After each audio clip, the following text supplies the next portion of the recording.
जय हिंद दोस्तों। एक बार फिर से आपका स्वागत है यूट्यूब की दुनिया में। और आज का ये वीडियो है, कल जो हमने एक वीडियो डाला था और एचएसएससी चेयरमैन का जो इंटरव्यू था उसको लेकर के, तो उसमें कई भाइयों ने ये सवाल किया है कि आप लोगों ने ये जो सवाल है जो आज आप चेयरमैन से कर रहे हो, ये कभी हुड्डा और चौटाला से क्यों नहीं पूछे जो शरेआम नौकरियां बेचते थे। तो उनका मैं जवाब दूं उससे पहले ये न्यूज़ ज़रूर देख लो आप कि हम ऐसा क्यों कह रहे थे कि जो भर्तियां हुई हैं उनमें कुछ न कुछ गड़बड़ है। ये इन खबर को आप देख करके ऑथेंटिसिटी इनकी चेक करके और फिर पता लगा लेना खुद कि जब एचएसएससी ये दावा कर रही है कि कुछ इस तरह की बात हुई है, यानी जो फीमेल कांस्टेबल है उसके अंदर और जो फीमेल सब इंस्पेक्टर का एग्ज़ाम है उसके अंदर इस तरह जो खाली ओएमआर शीट मिली है, उन खाली ओएमआर शीट का मतलब क्या है। तो उन भाइयों को मेरा यही जवाब है कि जो कह रहे थे कि आपने उन लोगों से जो नौकरी के दलाल थे उनसे कभी सवाल नहीं पूछे, तो मैं ये कहना चाहता हूँ कि मेरा सवाल उन सभी से है और सवाल मैं सबसे पूछता हूँ। पहली बात तो ये है कि आप जिनके बारे में बात कर रहे हो ना, तो आपका जो ये हरियाणा स्टाफ सिलेक्शन कमीशन है, इसमें उन लोगों के पिट्ठू भी हैं जो इस तरह से खाली ओएमआर शीट है वो रखवाते हैं और बाद में अपने तरीके से डायरेक्ट रिक्रूटमेंट करते हैं बच्चों की, जिससे कि जो एग्ज़ाम देने वाले हैं वो बैठे रहते हैं और फिर वही बात कि जो उन्होंने पहले शरेआम किया था वो अब गुपचुप तरीके से इस तरह से कर लेते हैं, लोगों की ओएमआर शीट है वो खाली रखवा करके और डील कर लेते हैं पहले ही। तो ये बात आपके समझ में आ जानी चाहिए। और दूसरी बात ये है कि हम अगर सवाल कर रहे हैं प्रेजेंट जो हरियाणा स्टाफ सिलेक्शन बोर्ड है उससे, तो सवाल इसलिए कर रहे हैं क्योंकि हमने उनको चुना है। ये जो करंट में जो चुनी हुई सरकार है या जो भी ये अधिकारी हैं इसके, ये जो अधिकारी हैं ये सरकार ने चुने और सरकार को चुनने वाले हम हैं। तो हम अपने वोट का अधिकार अगर इनको दे रहे हैं ना, तो हम इनसे सवाल भी पूछेंगे।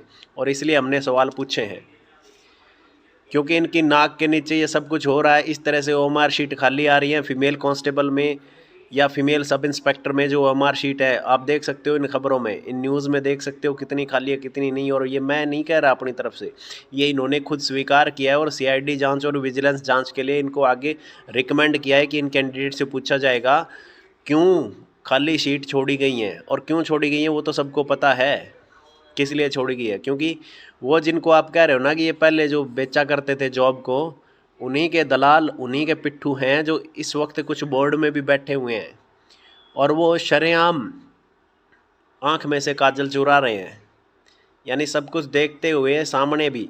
और ये सिर्फ इन दो भर्तियों की बात नहीं है कि यहाँ पर ओएमआर शीट खाली मिली है और बाद में उनको फिल किया जाना था।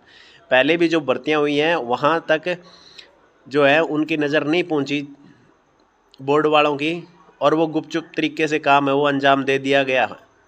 लेकिन अब इन पर नज़र पड़ी है तो अब इनकी विजिलेंस जांच करेगी। तो अब इन सीआईडी जांच या विजिलेंस जांच में से क्या निकलना है? कुछ नहीं निकलना है। जब तक आप अपने अंदर बैठी उन काली भेड़ों को अपने से अलग नहीं करोगे तब तक आपकी जो प्रक्रिया ना वो सुचारू रूप से नहीं चल पानी। ये बात एक बार मैं फिर से कहना चाहता हूँ staff selection commission board of Haryana से, चाहे वो चेयरमैन साहब हैं या जो भी हैं, मेरी किसी से निजी दुश्मनी थोड़ी ना है। लेकिन जो भर्ती प्रक्रियाओं में इस तरह के व्यवधान आ रहे हैं तो वो इसी कारण आ रहे हैं क्योंकि जो पहले वाले पिट्ठू वहाँ पर जमे हुए बैठे हैं वो लोग ही इन सब बातों के लिए जिम्मेदार हैं। तो बाकी चाहे किसी को अच्छा लगे बुरा लगे, हम अपने विचार रखेंगे, अपने सवाल पूछेंगे, लेकिन जो गड़बड़ियों के लिए जिम्मेदार लोग हैं उनको जवाबदेह ज़रूर बनाएंगे कि क्यों आपने ऐसा किया और क्यों ऐसा कर रहे हो। और जो लोग जिम्मेदार पोस्ट पर हैं उनको जवाब देना भी पड़ेगा जब तक वो ऐसे लोगों को अपने सिस्टम से बाहर निकाल के नहीं फेंकते जो कि किसी और का हक मार करके और गलत लोगों को फिट कर रहे हैं उनकी जगह पर। तो ऐसे लोगों से हमारे सवाल है वो जारी रहेंगे और हम करते रहेंगे। फिर कभी मिलेंगे दोस्तों, आप भी सवाल करते रहिए और अपना विरोध है वो जताइए इन लोगों से ताकि कुछ ना कुछ और सुधार हो। सुधार के लिए हमेशा खड़े रहेंगे आपके साथ में। मिलेंगे फिर कभी और ज़्यादा जानकारी के लिए, तब तक के लिए थैंक यू। जय हिंद।